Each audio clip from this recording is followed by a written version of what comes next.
In the summer of 1907, Edna E. Gould wrote to her sister, Era Wyrick, wishing her well and letting her know that it was all right that Era wasn't able to send flowers. Edna mentions that she, along with her family, had been quarantined in for a while with measles, and that they suspected scarlet fever for a time.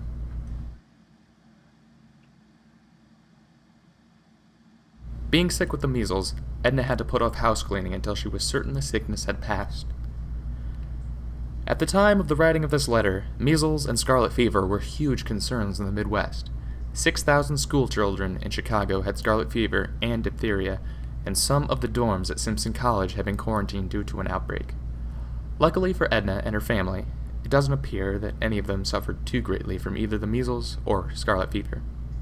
A doctor had given them all some medicine that ostensibly prevented them from getting sick, even though the vaccine for measles was not developed and licensed until the 1960s. Hastily written before a bath in a rough scrawl, the letter from Edna to Era is an honest communication between two Midwestern women in the early 20th century, a time of great change for American women. The war for women's suffrage was fully underway at the time, but Edna does not mention the tumultuous political landscape, possibly adhering to the time-honored tradition of not discussing politics with family. Edna writes quickly, in a sometimes indecipherable manner. She loosely follows the guide of the lines on the page, but often ventures above and below a strict horizontal.